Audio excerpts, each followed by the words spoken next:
Abdul Mahdi, economic projects, reconstruction and electricity are at the forefront of our interest in the trilateral summit. Posted by Walter. Iraq News Now. 1541. Last updated. The time now is 3:48 p.m. Baghdad. Prime Minister Adel Abdul Mahdi said on Sunday in his opening speech at the tripartite summit that economic projects, reconstruction and electricity are at the forefront of our concerns and the needs of our people. The tripartite summit is a major turning point in the future of common relations and the interests of our peoples, Abdul Mahdi said in a statement to his press office. He added that our agreement will delight many to the great role played by the three countries, noting that economic projects, reconstruction, housing and electricity at the forefront of our concerns and the needs of our people.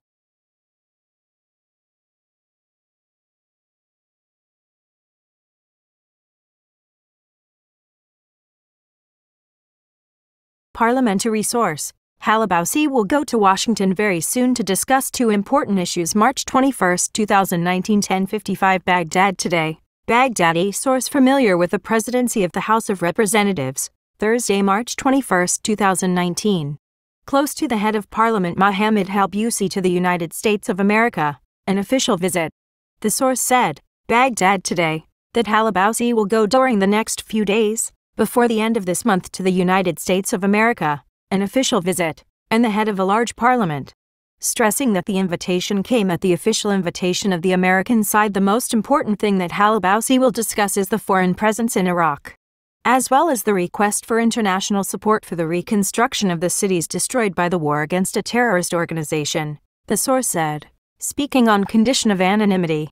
President Barham Salih on Thursday, March 21, 2019, stressed that Iraq needs active assistance from Washington in the next phase, demanding the postponement of the withdrawal of US troops from his country.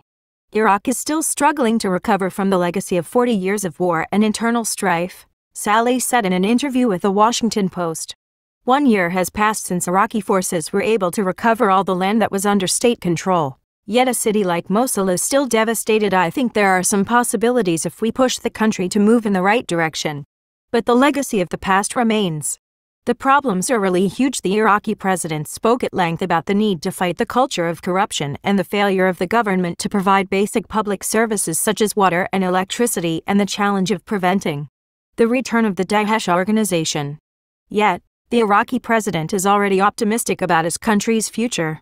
Every time I get out of the presidential palace in Baghdad, I see normal life returning more and more, he says. I think there's a good chance we should stick to it for a long time. We have not lived in such an atmosphere. It is a precious opportunity, but it remains precarious. The country is suffering from chaos and endless war, trying to be democratic. Citizens vote. Leaders have to respond to those demands or they will not vote for them again.